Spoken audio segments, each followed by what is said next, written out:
Salut à tous, j'espère que vous allez tous très bien. Donc aujourd'hui, je vais vous montrer un peu la construction du porte-avions. Donc pour commencer, on voit le porte-avions 6 contre, voilà, qui est bien réalisé. Donc je vous explique un peu sa construction. Donc pour sa construction, on va déjà commencer par les avions. Donc les avions, comme on peut le voir, ce sont des pièces spécifiques, on n'a besoin que de 3 pièces. Donc ces 3 pièces-là, je les ai juste à côté de moi. Donc avant, je vais juste le replacer pour éviter d'oublier son emplacement. Donc ces 3 pièces-là, on peut enlever. Ce sont ces 3 pièces. Donc une pièce comme ceci, simple, une pièce comme ceci, et une pièce comme celle-là. On voit pas très bien, voilà. Qu'après je viens tout simplement les emboîter comme ceci,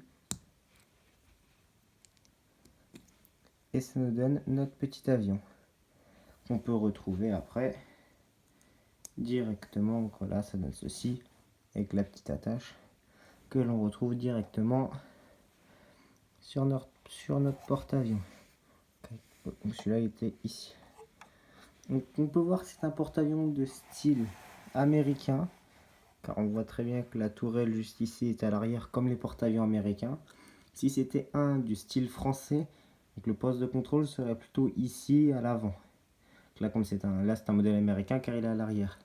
Donc on peut y trouver 3 formes de bateaux, d'avion. Donc on peut y trouver ces 3 formes là. Donc celui-là, je sais pas vraiment ce que c'est.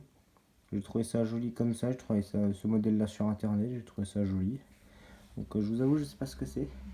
Donc celui-là, que pour ceux qui connaissent un peu Star Wars, on peut y croire que ça ressemble à un mini Venator. Donc pour ceux à qui ça ressemble à un mini Venator, n'hésitez pas à me le dire dans les commentaires. Moi je trouve que ça y ressemble énormément. Et après il y a l'avion de base que je vous ai montré, qui est juste là. Donc après pour la construction. Donc pour la première partie, donc, qui est le pont, donc c'est toute cette partie là. Donc là je peux pas vous le montrer parce qu'il faut que je démonte entièrement le dessus. Donc quoique à la rigueur je peux le faire, hein, ça coûtera rien.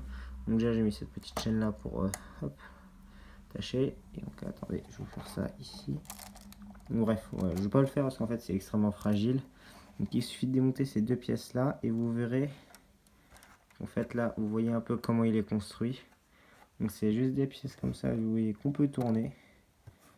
Donc l'intérieur est littéralement vide. De toute façon ça se voit. Donc je vais vite remettre la petite chaîne avant que cela se casse. Parce qu'en fait il est extrêmement fragile.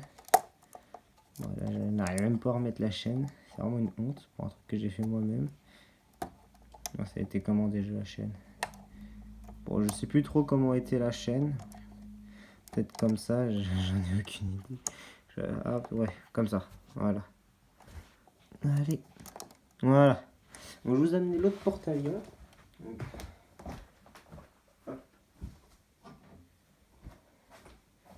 Donc voilà, là je vous ai apporté l'autre porte-avions.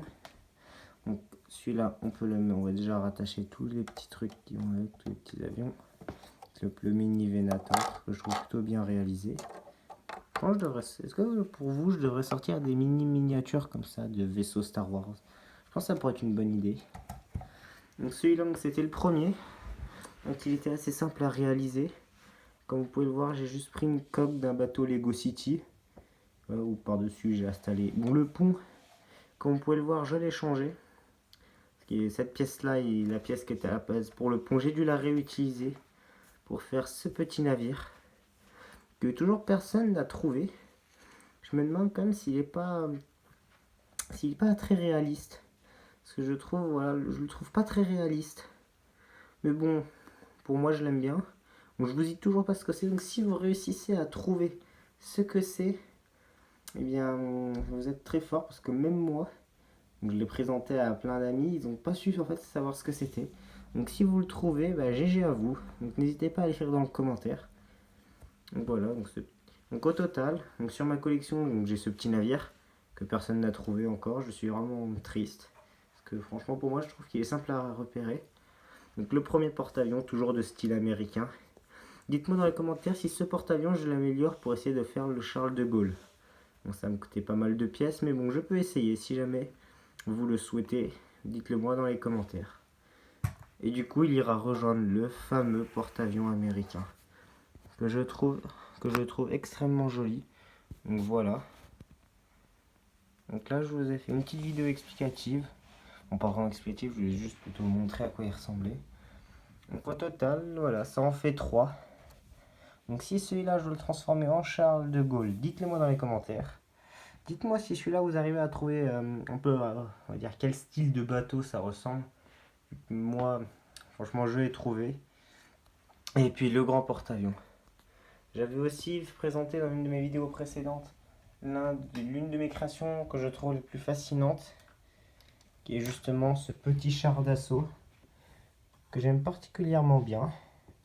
Donc voilà, pour vous, quel est le meilleur bateau entre les trois? En 1, le porte-avions, le gros porte-avions. En 2, le petit porte-avions. En 3, donc le petit navire, je ne vais pas vous dire son nom, j'ai failli le dire encore une fois. Et en 4, le char. Donc voilà, c'est la fin de cette vidéo, j'espère que ça vous aura plu. Si vous aimez, n'hésitez pas à liker, à vous abonner. Et moi je vous dis à la prochaine pour justement expliquer la MOOC Star Wars qui va arriver. Salut!